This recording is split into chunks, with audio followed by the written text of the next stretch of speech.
Otep à tous, bien-aimés frères et sœurs. Je réfléchissais encore, je pensais à cette histoire du cardinal en Bongo. Je me suis dit, mais comment un cardinal peut se comporter ainsi? Sacrifier ses terres, sacrifier son pays. Comment un homme dit, je dis bien dit, hein, parce que c'est, je ne sais pas si on peut les appeler des hommes de Dieu aussi haut. Comment un homme dit de Dieu, ou qui se dit être un homme de Dieu, peut sacrifier sa terre, peut sacrifier la terre de ses ancêtres. Je me suis posé cette question. Et j'arrive à une réponse. Oh, mais ils n'ont pas d'enfants. Donc, leur lignée là, s'arrête avec eux. Oui. Quand ils tombent là, c'est l'arbre qu'on a déraciné. Puisqu'on ne peut plus parler ni de leur père ni de leur mère. C'est fini. Dès qu'ils partent là, c'est fini. C'est le problème des cardinaux, des évêques en Afrique. En Europe, ils sont habitués, puisque bon, ceux qui tiennent le mur aussi sont pareils, ils ne sont pas reproductifs. Mais en Afrique, là, les cardinaux, là, les évêques, là, l'église catholique, ne comptez pas sur eux. Comment vous pouvez compter sur quelqu'un qui n'a pas de femme, qui n'a pas d'enfant? Il n'est pas responsable. Dans certains pays, écoutez-moi bien, dans certains pays, quand un pays se respecte, on ne peut pas nommer à de hautes fonctions quelqu'un qui n'est pas marié. La responsabilité, la première responsabilité d'un homme, c'est laquelle? La première responsabilité d'un homme, c'est celle de la famille. La famille, c'est quoi? La femme et les enfants? Non. En tout cas, pour nous, les Africains. Même si les autres veulent changer les choses. Mais en tout cas, pour nous, les Africains, la famille, là, c'est la femme, c'est l'homme et c'est les enfants. Parce que Dieu a dit, reproduisez-vous. D'après ce qu'ils nous ont appris, ce sont eux qui nous ont amené ça. Et selon eux, selon les Occidentaux, là, dans la Bible, là, l'homme est le chef de la famille. Donc un homme qui n'a pas de famille, là, il n'est pas responsable. Mais comment voulez-vous que quelqu'un qui n'est pas responsable puisse préserver les terres de son pays? Comment voulez-vous que quelqu'un qui n'a pas de famille, qui n'a aucune responsabilité, quand il meurt là, c'est la lignée là qui disparaît. Vous les voyez, ils ne sont même pas sur place, ce sont des nomades. Ils vont partout, ils voyagent partout. Ils sont en France, ils sont aux États-Unis, ils sont en Italie, ils sont en Afrique, ils sont partout. Parce qu'ils n'ont pas de lignée, ils n'ont pas de famille. Ne comptez pas sur ces gens-là pour vous sauver des mains des Occidentaux.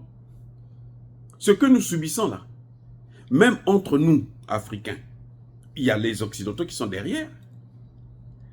Ce sont eux qui encouragent ça parce qu'ils créent ce qu'on appelle le chaos maîtrisé. Vous êtes en train de vous battre là. Mais eux, ils contrôlent les deux belligérants. Vous voyez au Soudan, ils contrôlent les deux belligérants. Ce sont eux qui allument le feu. Ils jettent l'huile. Quand ils voient que ça se calme, ils jettent l'huile. Et puis allez, vous rentrez là comme des marionnettes. Des vrais imbéciles. Et il y a des gens qui se disent, non, on va compter au moins sur l'église catholique. Oh, l'église catholique. Écoutez-moi, je vais vous dire. L'église catholique. D'ailleurs, tout ce qui est église, chrétien, musulman, on a vu au Mali, hein, l'imam Diko, c'est l'opposant numéro 1 du gouvernement malien. Le gouvernement qui est venu sauver le pays, qui était occupé à 80% par les terroristes. C'est un imam qui vient, qui dit non, ce gouvernement n'est pas bon. Il faut qu'on reparte dans les mains des Occidentaux. Il faut qu'on reparte vers l'esclavage. Donc, toutes ces religions-là, suivez-les comme vous voulez, mais voilà les résultats. C'est ça, il faut vous attendre à ça. L'Église catholique, c'est pire. Le pape que vous voyez là, le pape, est le responsable intellectuel numéro 1 de tous les malheurs de l'homme noir. Je reprends. Pardon, on va reprendre. Le pape, celui qui est là au Vatican, là. On dit qu'après Dieu, c'est lui, non? C'est lui le représentant de Dieu sur terre, non? Il est le responsable numéro 1. Le responsable, l'auteur intellectuel du malheur de l'homme noir. Je veux vous le prouver. Qui a décrété l'esclavage? Qui a décidé qu'il fallait prendre les noirs en esclavage? C'est le pape. Dans un décret que eux-mêmes ils appellent la bulle papale. En tout cas, l'esclavage des Occidentaux. Parce qu'avant ça, il y a eu l'esclavage d'abord des arabo-musulmans. Les Arabes d'abord nous ont pris en esclavage. Ce sont eux d'ailleurs qui ont inventé ça. Bref, le pape dit, il prend une bulle, il dit, prenez-moi tous ces gens-là en esclavage. Tous les récalcitrants. Égorgez-les. Le pape, hein, c'est pas n'importe qui. C'est le pape. Et aucun pape n'a jamais demandé des excuses à l'Afrique. Ni aux Noirs, là, en Haïti, dans les Caraïbes et autres. Aucun pape n'a jamais demandé des excuses. Ça veut dire qu'il consomme. Mais c'est ça, les gars. Les amis, qu'est-ce que vous voulez qu'on dise? C'est ça la réalité. Et vous savez quoi? L'esclavage est la cause première de nos malheurs. Ce que vous voyez là, les malheurs que nous avons jusqu'à aujourd'hui, c'est la conséquence de l'esclavage. La colonisation, c'est la fille aînée de l'esclavage. Son petit frère, c'est la néocolonisation. Et son deuxième petit frère, là, vous savez c'est qui? C'est ce que vous êtes en train de voir là. Où on prend Haïti, on dit, bon, on prend 9 brigands, on met là, bon, vous allez coopérer avec les gangs. On a pris les gangs, on les a tous réunis, ils ont créé un parti politique. Et ils vont briguer le pouvoir, ils vont demander à ceux qu'ils ont violés, torturés, autres, tués, kidnappés, de voter pour eux. Vous voyez comment c'est stupide? C'est eux qui décident. Et ils ont des médias pour faire la propagande. Et comme nous, malheureusement, on continue à suivre ces radios de merde et des télévisions de terroristes, qu'est-ce qu'on fait? On vote pour eux. On dit maintenant, venez officiellement, légalement, nous torturer. Voilà. Donc tout a commencé avec l'esclavage. Ne demandez pas à un cardinal, à un évêque, de vous protéger. Non, il ne peut pas vous protéger. Déjà lui-même, on lui a interdit de faire des enfants. Donc il ne sait pas ce que c'est que l'amour. Il ne sait pas ça. Il ne sait pas ce que c'est que la descendance. Que après moi, là, qu'est-ce qui va se passer? Il ne sait pas. Puisque la vie s'arrête avec lui. Il ne sait pas. Non, c'est-à-dire que quand je réfléchis sur cette histoire je comprends pourquoi en Afrique, dans toute l'Afrique, là, vous avez des évêques, des cardinaux, qui ne respectent pas, qui ne protègent pas la population, qui ne protègent pas les terres. Ils sont prêts à tout, pour tout bazarder. Pourvu que eux, quand ils sont là, ils mangent. Ils mangent. Vous les voyez, ils ont tous des gros ventres. Et ils ont tous des grosses joues là. Ils sont bien nourris. C'est le malheur des Africains. Quand un gouvernement en Afrique veut faire passer un message à la population, c'est quand il voit qu'il n'arrive pas, parce que la décision qu'il prend, elle est alors contrairement totale à... Qu'est-ce qu'il fait? Il va prendre les fameux hommes de Dieu, les cardinaux, les évêques, les imams et autres, va aller y parler dans les églises. Allez-y faire la promotion de nos imbécilités. C'est ça le travail, le rôle de l'Église catholique. Quand ils sont venus chez nous, vous croyez que nos parents ne connaissaient pas Dieu? Non, ils connaissaient Dieu. Mais ils nous ont chicotés pour nous imposer une... Quand vous imposez déjà une religion par la force, là, c'est que c'est pas pour votre bien.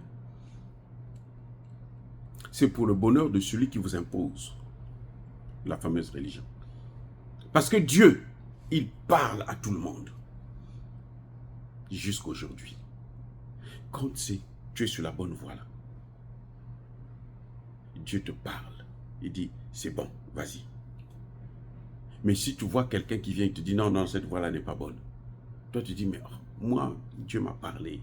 Mon esprit me dit, c'est là. Il est obligé de te torturer. Pour ça, c'est que là, tu étais sur la bonne voie. Si tu changes là, c'est fini pour toi.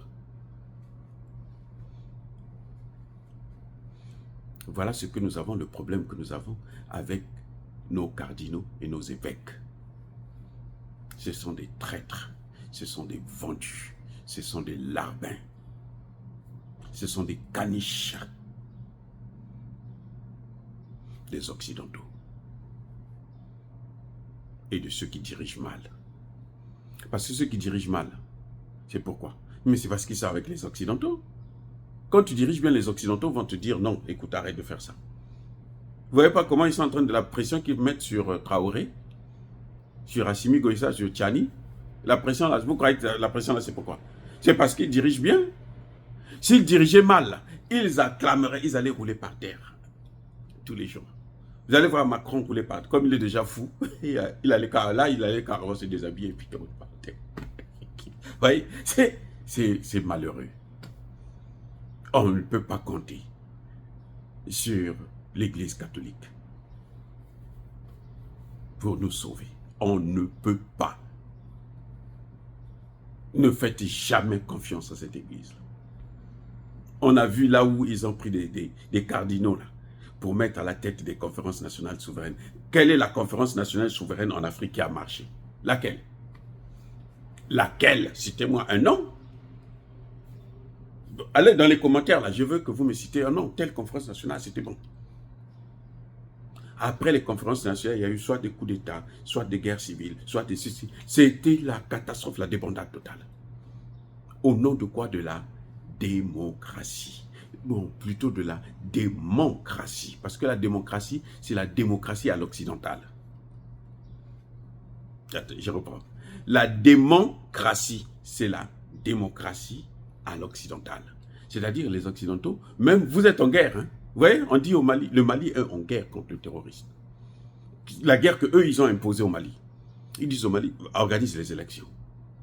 Ils trouvent des hommes politiques maliens. Des hommes politiques maliens.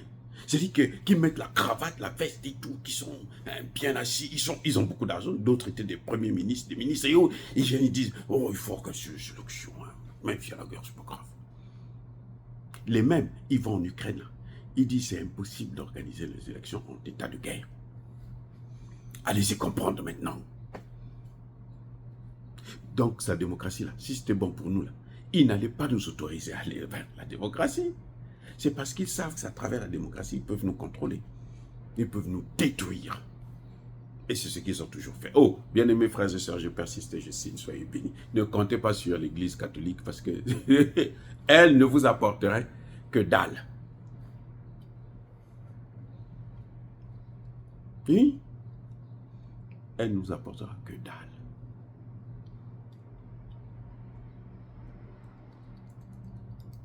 Le pape est venu au Congo démocratique. Il n'a pas condamné le Rwanda. Il n'a pas proposé des sanctions contre le Rwanda. L'évêque de Kigali, le cardinal rwandais ou je ne sais pas quoi là, hein? Vous savez quoi? Il n'a jamais dit à Kagame, écoute, ce que tu es en train de faire là, c'est contre la volonté de Dieu. 18 millions. C'est comme si il avait raclé tout le Rwanda, tué tous les Rwandais. L'évêque l'encourage. Allez-y comprendre maintenant. Des gens comme ça, qui n'ont pas d'enfants, qui n'ont rien.